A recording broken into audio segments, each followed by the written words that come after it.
بسم الله الرحمن الرحيم. يا أيها الذين آمنوا من يرتد منكم عن دينه فسوف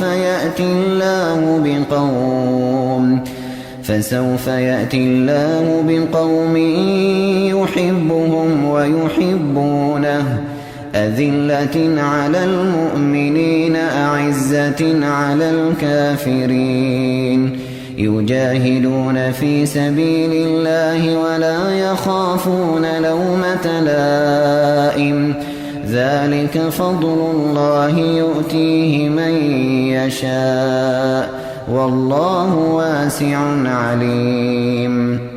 ऐ लोगो जो ईमान लाए हो, अगर तुम में से कोई अपने दीन से फिरता है तो फिर जाए। अल्लाह और बहुत से लोग ऐसे पैदा कर देगा जो अल्लाह को महबूब होंगे और अल्लाह उनको महबूब होगा, जो मोमिनों पर नरम और कुफार पर सख्त होंगे, जो अल्लाह की राह में जद्दोजहद करेंगे और किसी मलामत करने वाले की मलामत से ना डरेंगे। ये अल्लाह का फजल है, जिसे चाहता है अता करता है।